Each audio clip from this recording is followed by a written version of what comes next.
সর্বনাশ! এই কাক তো তার দুই বাচ্চাকে নিয়ে এসে হাঁসের সবকিছু নষ্ট করে দিল। নিশ্চয়ই এই কথা হাসা বা হাসি কেউই জানে না। আমাকে এখনই ওদেরকে খবর দিতে হবে।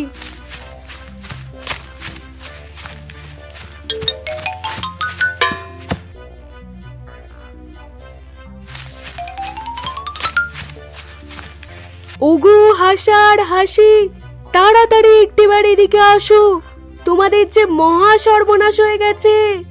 কেন গো হরিণ, কি হয়েছে আমাদেরকে বলো তো। তোমরা সবাই এখানে বসে সময় কাটাচ্ছ, আর ওদিকে তো কাক তার দুই বাচ্চাকে নিয়ে এসে তোমাদের বাসা ভেঙে চুরে নষ্ট করে দিয়েছে। কি বলছো তুমি এসব হরিণ?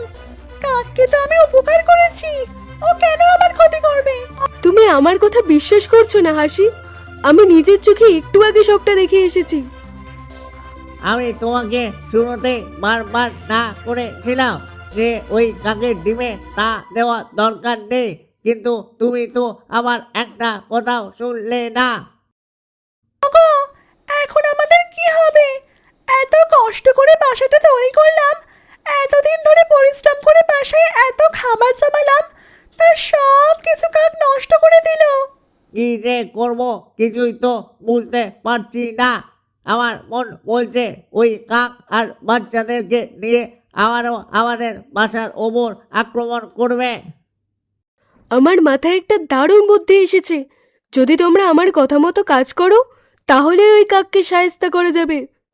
বলো হরিণ, কি তোমার বুদ্ধি? এই সময়ে দাঁড়িয়ে সত্যি আমি ওই কাককে শাস্তা করতে চাই। এরপর হরিণ হাসার কানে কানে একটা বুদ্ধি দেয়। হাসা ও হাসি তাদের বাচ্চাদেরকে নিয়ে বাড়িতে ফিরে যায়। বাড়িতে গিয়েই ওরা ওদের বাসা পরিবর্তন করে খালের পাড়ে একটা গর্তে চলে যায়। পরদিন সকাল হতেই কাকের বাচ্চা দুটো আবার হাঁসেদের পুরনো বাসায় এসে হাজির হয়।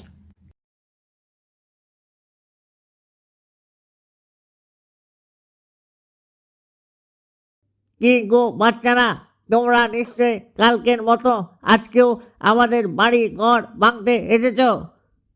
হ্যাঁ, কালকে আমরা এই খেলাটা খেলে অনেক মজা পেয়েছি, তাই তো আজকেও চলে এসেছি। কিন্তু আজকে এখানে কোনো ঘর বাড়ি দেখতে পাচ্ছি না কেন?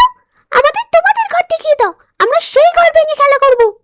আমাদের ঘর ভেঙে তো তোমাদের কাল খেলা করে ফেলেছে, তাই আজকে তোমরা তোমাদের নিজেদের ঘর ভেঙে খেলা করো, আর পরদিন না হয় এসে আমাদের ঘর ভাঙবে। তাই তো, এটা তো আমাদের একদমই মনে ছিল না। আমাদের নিজেদেরই একটা ঘর আছে, আমরা তো ওই ঘরটা ভেঙেই খেলা করতে পারি। তার উপরে আমাদের ঘরে তো অনেক বেশি খাবার জমা করা আছে, তাহলে খেলাটায় আরো বেশি মজা হবে। তাহলে আমরা শুধু শুধু এখানে বসে দেরি করছি কেন?